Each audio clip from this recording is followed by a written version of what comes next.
Hi, I'm Zach Rizer and I'm back with another short video bass lesson. Today I'd like to talk about space, or silence if you will, and specifically how to actively use space as a tool. Just like we think of a scale or a lick, I want to show how we can use nothing or not playing just as effectively, if not more effectively. As a bass player, probably every bass player has heard the anecdote that you never notice the bass until it goes away. And to some extent, this is kind of true, and we want to learn how to harness that potential. So let's start this concept off from a bass player's standpoint. Later on, I'll go into more of an ensemble standpoint. But let's just put a click track on, 120 BPM, okay? I want to kind of demonstrate something I see from a lot of my bass students, and also from a lot of professional bass players that I see out in the real world. They start to play a bass line like this. Perfectly good bass line.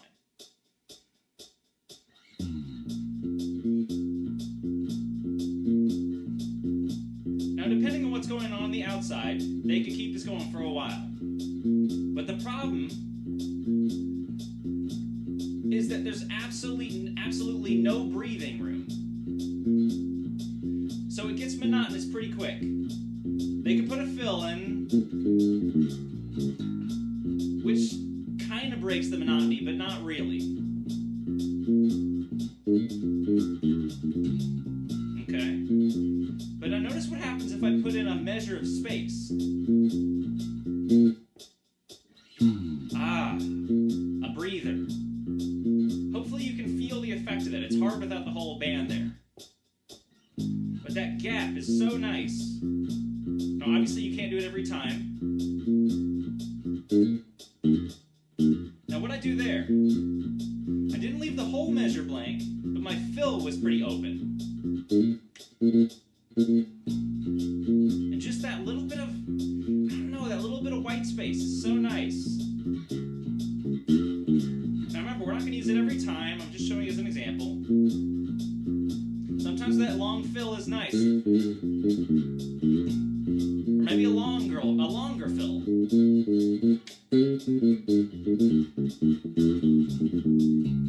That's great. We don't want to lose that stuff. But what about two measures of silence? So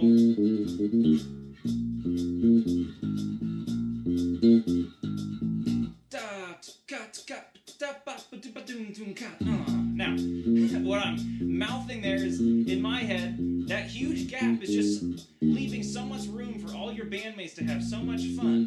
Because if everybody's playing all the time, it's like trying to have a conversation where everyone's talking at the same time. Sometimes you just gotta cut out for a little bit.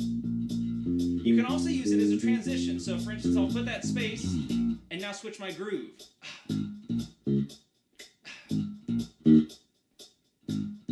And that gap allows that feel change to be a little bit smoother. It's not like this abrupt, immediate switch. Kind of, I don't know. It's almost like putting a title page between your two chapters. Now from here, this is a pretty open bass line. Notice it's not a filled in bass line. So the rest of the band could be filling in these spots. You could have horns.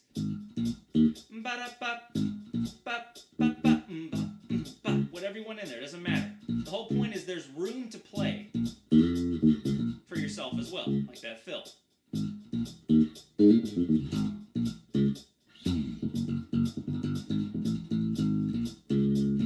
Now we're building back up as a band, filling in that space.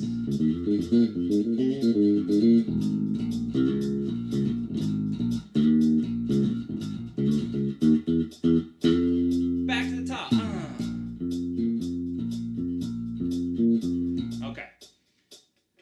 So hopefully you can see through my poor demonstration, and also it's tough to do that while talking, but you can see that putting those gaps in there is vital, at least in my opinion, to just making it feel relaxed. Like I said, I kind of compare it to speaking. If you ever watch someone with incredibly good oratory skills, they tend to leave long, dramatic pauses in there just for effect. If I just keep talking, never give you any gaps, just keep going, for one, you never get to get involved in the conversation, but also it's incredibly boring to listen to me talk. Whereas if I give you that little bit of hesitation, and I make you wonder what I might say next, just maybe you'll lean in and listen. And that's kind of the idea of using space as a bass player, or as any musician. So let's talk about that from an ensemble perspective. I wanted to get into this with soloing, but I'll get into that with a different video later. I'm not going to have time in this one. So let's talk about it from a band. And what I mean by this is, if you go back and listen to some of your favorite albums, especially some of your, I don't know, your favorite songs of all time, you're going to find that many times for an entire verse, an entire chorus, or the whole song, there's somebody who's not playing. The bass player's sitting out, the guitar player's sitting out. Maybe it's a completely a cappella track with just keyboards and vocals. That wouldn't be a cappella, but you get the idea. So let's see if we can kind of emulate that a little bit. Let's put some different instruments, and see what happens. Let's start with a bass line. So I'll lay down a bass groove. It doesn't really matter what it is. I'll put that click track on again, just to have it. So 110, I'll slow it down a little bit, and I'll switch to the key of C minor, okay? All right, so let's put some kind of groove down.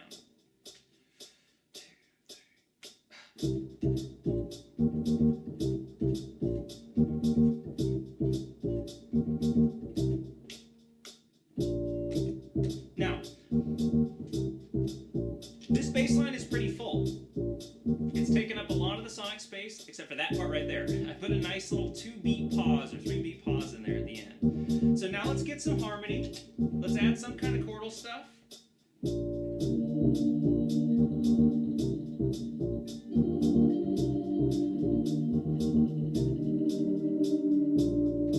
Alright, now we get a whole different mood because the bass line was staccato. It had gaps. That doesn't have any gaps. That pad is completely full, but it also doesn't have any attack, so it's very soft. So the mood has changed a little bit. Let's see if we can change the mood a little more by adding kind of just an atmospheric little part in the background. Let's try this.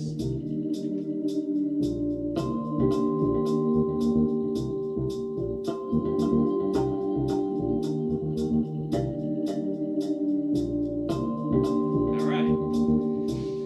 So we're building up a little bit. Pretend that right here a drum beat drops. So we've added the full mood at this point. Now, from here, let's say that we either have a melody come in or a soloist. It doesn't really matter. Either one fill the same role. So here's that part.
still building, filling in that space.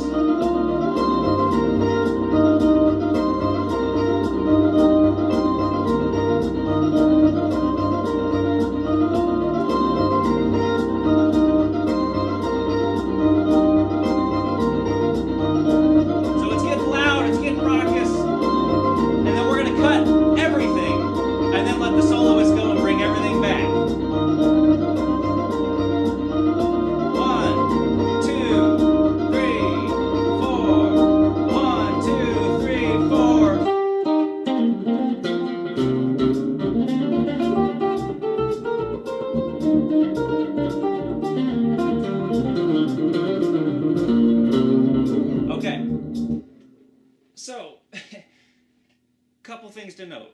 If you're a bass player, when you cut out, it changes the mood completely. When you lose low-end frequencies, except for the kick drum, nothing is left to give people that linchpin to dance to. And especially if you're playing dance-oriented music like I do a lot of times, that's massive. And that's a huge power that you have that you can take advantage of, but you have to practice it. You got to really see how it affects an audience by what you play, for good and for bad, because there are going to be times when you cut out and it's the worst thing you could possibly do because you've ruined the mood. Or not ruined, that's a little dramatic, but just keep this in mind. From a bass player's perspective, you don't have to play all the time. Sometimes the best thing you can do is cut out and give people that dramatic pause, that thing that makes them lean in and wonder, what's he going to say next? But also, from a band's perspective, hopefully you can see that cutting out a certain player here, or layering and layering and layering and layering and layering and building and building and building, and then right when that person wants to come in with that line that's going to grab everybody cuts, because then it goes from sonic mayhem to everyone's focus being on one player for one measure, and then you slam them again with the bass and the drums and everybody coming back in, and that space is filled again and everybody's back into the mood. So, hopefully, you got something out of this. Go home and try not playing for a little bit. Have a good one.